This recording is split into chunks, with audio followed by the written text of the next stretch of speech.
Today's Metro News television forecast is brought to you by Greer Industries, improving people's lives for more than a century.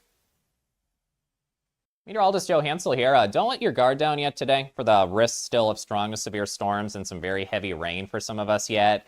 It was very stormy for a number of us last night and this morning. We had several severe thunderstorm warnings, tornado warnings, flash flood warnings, and I'm still timing more rounds of passing showers and storms that could go strong or severe today. Find your spot on the map. Most of us have a marginal to slight risk of severe weather. This is going forward for the afternoon and evening rounds now. Our main cold front and low hasn't swung through yet. Isolated to scattered severe storms, mainly for damaging winds. Large hail will also be possible, and there is still a risk, too, of some heavy and excessive rain impacting some areas of the state. Again, there was the morning round that passed through earlier today, and we still have the main cold front to go as well. We'll transition mostly into a damaging wind risk, along with some flash flooding potential, too. So remember, turn around, don't drown, and know that's a place to be if severe weather develops. Sturdy building, lowest floor, centermost room is preferable. Fly Zebra forecast, it starts at home. Areas of Florida, we have some heat concerns and storm concerns, too. Orlando near 95, 96 in Tampa today. From Panhandle to Panhandle, watching for an isolated potential of strong to severe storms today. Can't rule out some very heavy rain, too. Highs low to mid-80s. Far eastern areas, less favored for the heavy rain, but still potentially a strong to severe storm. Highs up to the upper 80s, out to the Panhandle to the east there. From east to west, be mindful of risks of heavy to very heavy rain, strong to severe storms, and to the south as well, with that risk of flash flooding, too. Tonight into Friday, quieter conditions for Juneteenth tomorrow, dry, sunny Saturday. Father's Day, dry and warm, and then showers and storms more likely Sunday night into Monday for early next week. In 1914, the same year the first commercial flight soared and the Panama Canal opened, Greer Industries was born. Herbert and Agnes Greer began in Morgantown, West Virginia, striking the first pick into the limestone formation that would become the backbone of one of the state's great industrial legacies. From the roads we drive on, the buildings we build, and the communities we serve, Greer Industries has been delivering quality for decades. At Greer Industries, we've been improving lives for more than a century.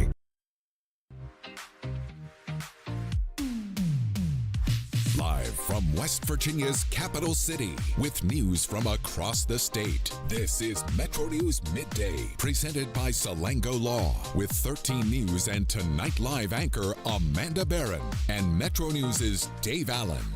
Welcome in to the 2 o'clock hour. It's Metro News Midday, powered by Salango Law. Visit salangolaw.com. Stephanie Pauly, Ryan Nicholson, our producers today. We'll get to Open Line West Virginia coming up at the bottom of the hour. 1-800-765-TALK or text 304-TALK-304.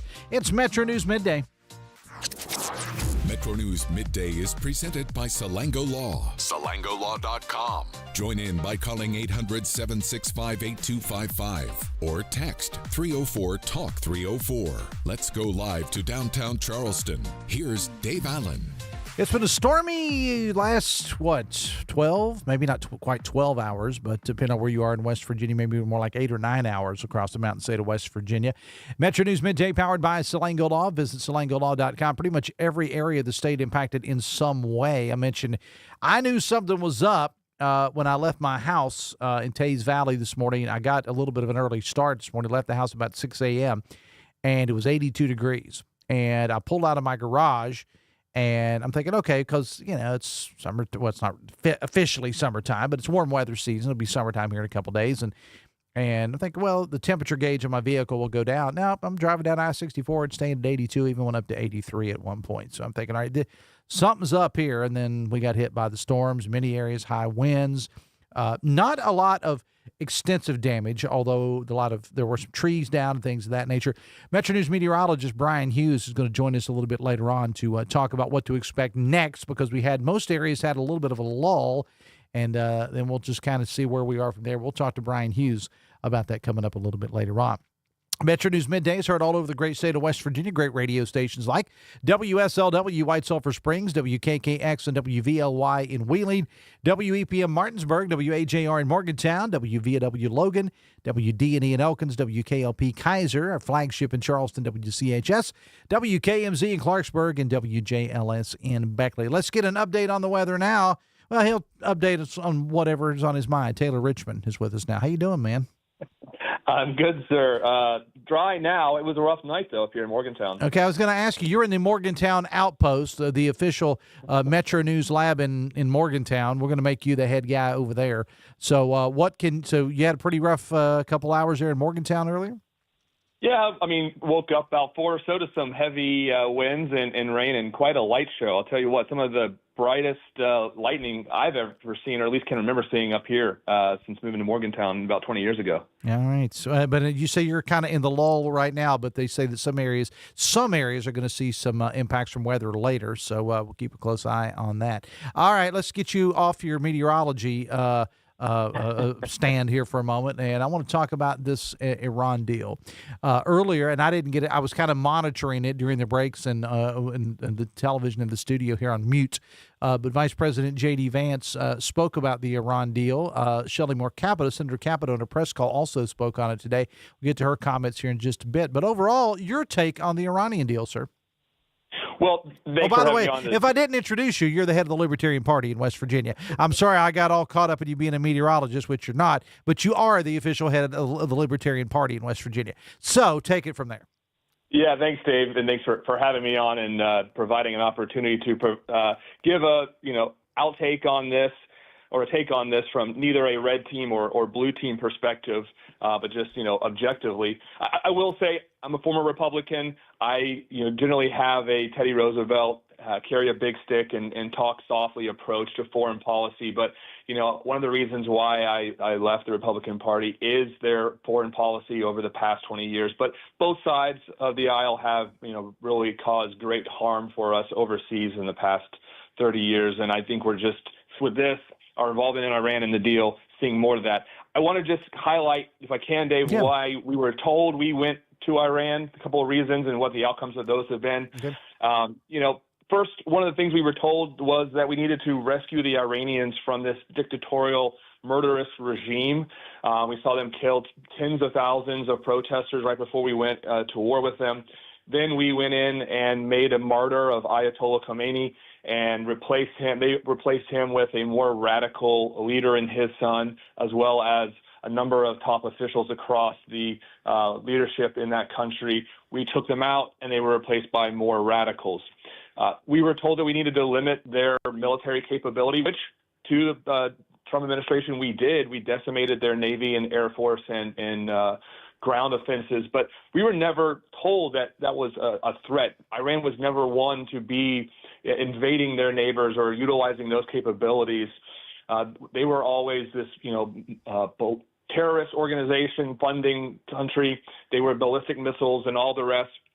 And we saw them utilize that both against Gulf Coast countries as well as fully realizing their capability to shut down the Strait of Hormuz. So we decimated their military. Sure, they utilized small-range missiles and drones then to shut down the Strait of Hormuz. And as they drew down those weapon stockpiles, they went right into the arms of Russia and China, which is something we see as a failure outcome in terms of this operation. Additionally, as they attacked those Gulf Coast countries, they realized that we can't or won't or didn't protect them like they expected us to. And what has that done but simply draw them into one-on-one negotiations and discussions with Iran instead of just coming to us and isolating that country? We were two more things. Yeah, go ahead. No, go ahead. We were told we needed to reduce the terroristic threat in the region that they help fund and support. There's nothing in the MOU that discusses that or outlines that yet. Maybe there will be in the further deal. But we've killed 1,000 civilians in Iran. Israel has killed approximately 3,000 in Lebanon and displaced 1 million more. That only foments more hatred and unrest and radicalizes more people against us and our allies. And we're giving them up to $300 billion by the end of this deal if they live up to all the pieces, which very similarly, under the JCPOA, was attacked by the war hawks on the right, like Lindsey Graham, for just being a backdoor embezzlement scheme to Hamas and the Houthis and Hezbollah. I don't know why this $300 billion is going to be any different. And finally, the nuclear capabilities. We were told they can't get a weapon to utilize against us or our allies in Israel. They promised not to do that in this new MOU. They promised to do that in the JCPOA. We were told we decimated or obliterated their capabilities last year. Now we have to go back in every year and quote unquote mow the lawn. Their capabilities to have a nuclear energy program has been a red line for them forever. It will probably still be a red line in the new negotiations. I don't see this deal being any different than the JCPOA, and all we've gotten out of that is Trump's name on the deal instead of Obama's. We've destabilized the region, wrecked the global economy, drove Iran